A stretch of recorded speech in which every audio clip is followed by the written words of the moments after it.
राधे राधे दोस्तों, welcome to my new blog. कैसे हो आप लोग? आई होप कि सब अच्छे होंगे।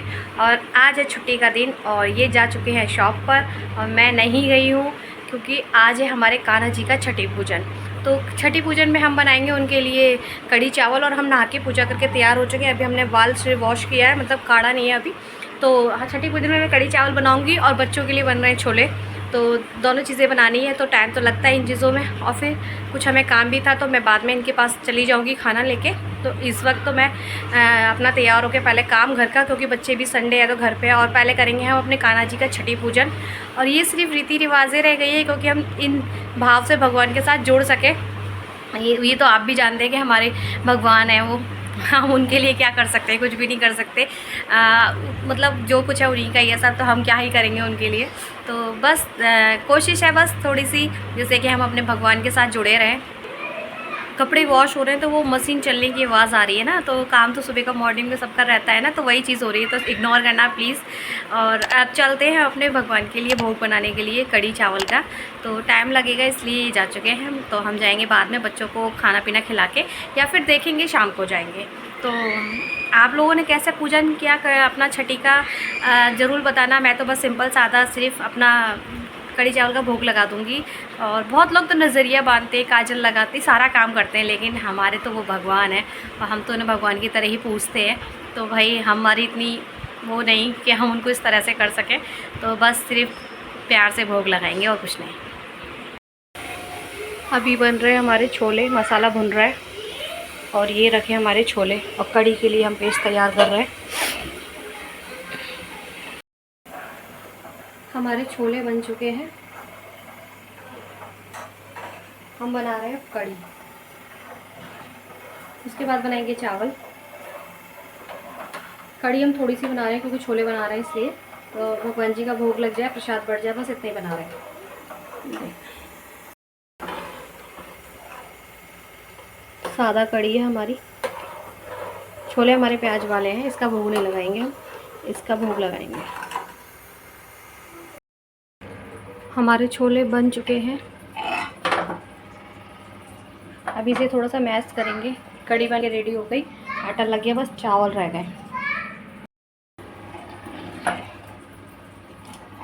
ये पता नहीं छोले में पीला पीला क्यों दिखाई दे रहा है, जबकि ये अलग ब्राउन रहा है।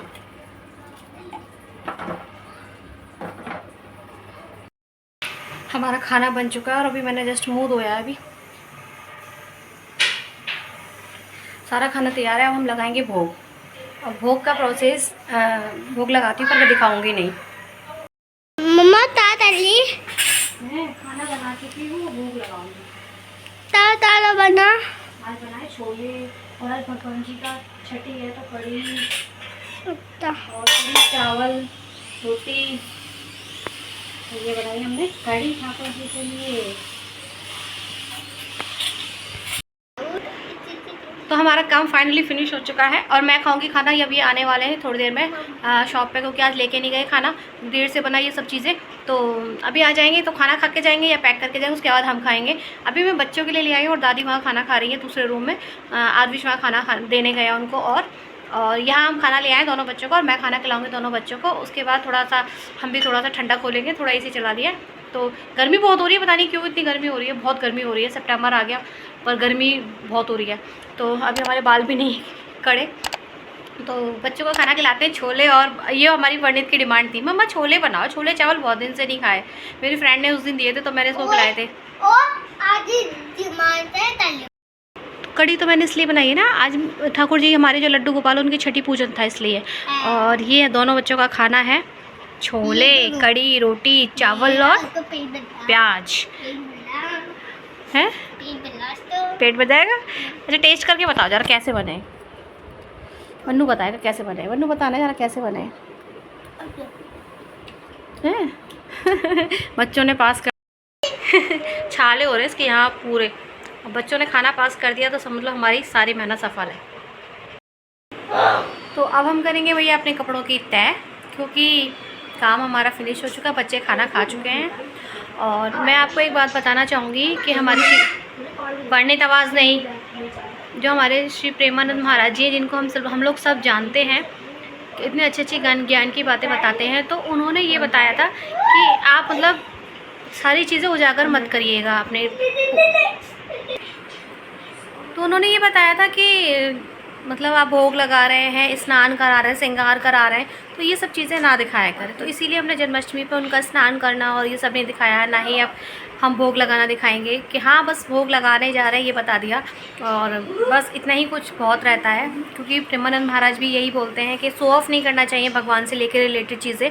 और तो हम जो चीज़ गलती कर चुके हैं उसको सुधार सकते हैं, तो सही बात है, कोई दिखावा थोड़ी ना कर रहे हैं, हम तो अपनी पूजा और श्रद्धा के लिए कर रहे हैं। तो ज़रूरी नहीं है कि हम वो सब चीज़ें दिखा के करें। और रही बात क्या बोलते, जैसे हमारी भोग या पूजा के जो भी दिखाने की चीज़ें, बहुत चीज़ें दिखाने के लिए ज़रूरी नहीं है कि भगवान को ही शो ऑफ करके दिखाया जाए। तो जो गलतियाँ हो गई उसके लिए हम बस क्षमा मांग सकते हैं और आगे उस गलती को सुधार सकते हैं। और एक चीज़ उन्होंने और बोली थी अपने प्रवचन में, मैं उनको सुनती रहती हूँ, मुझे बहुत अच्छा लगता है उनका प्रवचन सुनना।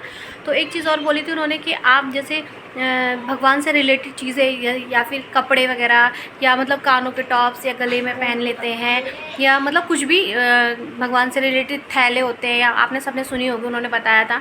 तो भाई वो चीज़ यूज़ नहीं करनी चाहिए। या शादी के कार्ड्स होते हैं उन पर भगवान जी छपे होते हैं, तो भगवान भगवान होते हैं, उनको इस तरह से फिर वो रद्दी में चले जाते हैं कार्ड्स वगैरह, अपमान हो रहा है भगवान का। और इसी तरह से सारी चीज़ें जिस पे भगवान के चित्र या वो छपे होते हैं, तो उसको प्लीज़ इग्नोर करा करें। जो हो चुका उसे छोड़ो, आगे से सुधारिए। तो हमने भी अपनी दुकान पर भगवान जी से रिलेटेड हमारी टॉप्स थे कानों के और गले के सेट भी थे, तो जो हमारे आ चुके हैं अब उनको ही सेल करेंगे। हमारे आगे से हम नहीं लाएंगे, कोशिश करेंगे कि भगवान जी से रिलेटेड कोई भी चीज़ मतलब उस पर भगवान जी ना छपे हों, और छपे हैं तो फिर वो पूजा स्थान पे होने चाहिए। तो ये चीज़ हम कोशिश करेंगे कि इस पाप से हम बच जाएं। और मैं आप लोगों से भी कहूँगी कि आप लोग भी इस पाप से बचें। अगर वो हमें कोई ज्ञान दे रहे हैं तो उसको स्वीकार करें, क्योंकि जो गलतियाँ हो गई तो उसको सुधार सकते हैं। उन गलतियों को जानने के बाद भी फिर गलतियाँ करें तो फिर फ़ायदा क्या उनकी बातें सुनने का। तो भाई मैं तो इतना ही कहूँगी कि जो मुझसे गलती हो गई उसके लिए मैं क्षमा मांग सकती हूँ, और आगे मैं उस चीज़ को नहीं दोहराऊँगी। और कोशिश करूँगी कि मैं अगर भगवान से रिलेटेड कोई भी चीज़ मेरे पास ऐसी चीज़ आती है तो मैं उसे ना तो मैं लूँ और ना ही मैं उसे सेल करूँ। तो बस मैं यही बोलना चाहूँगी। अब है टाइम हमारे बच्चों की पढ़ाई का। हमारे नसीब में सारी चीज़ें हैं, सारी चीज़ें हमें ही को करनी है। खाना बनाओ, फिर बच्चों को देखो, बच्चों को पढ़ाओ। ये देखो पढ़ाकू बच्चे। और फ्रेंड्स मैं ना अपने बालों से परेशान हूँ। मतलब देखिए आप, लेंथ तो मेरी खूब अच्छी खासी है, देख सकते हैं आप, बट पतला बहुत है, हल्का बहुत हो गया है पहले से, पहले के मुकाबले बहुत हल्का हो गया है। ये देखिए लेंथ बहुत अच्छी है मेरे बालों की, है ना। और बढ़ भी बहुत जल्दी जाते हैं, बट हल्के होने की वजह से ना मैं इनको कटवाने के मूड में हूँ। और मैं आपके बिल्कुल इतने इतने कटवाने के मूड में हूँ, मतलब इतना सारा पूरा बाल जाएगा मेरा। तो देख, तो मैं दिखाती हूँ आपको, ये देखना आप, ये देखिए आप।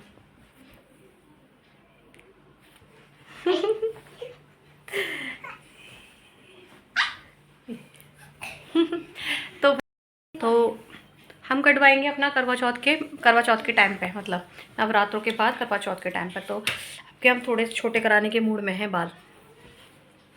पहले मैं रखती थी, छोटे भी रखती थी, अब मैंने, पर मुझे लॉन्ग पसंद है तो मैं सोच रही हूँ अब के चलो छोटे करा लेती हूँ, क्योंकि बहुत परेशान हो गई हूँ उस पूंछ से। तो आज का वीडियो के लिए बस इतना ही। आज हमारा बस छठी पूजन मेन था हमारा।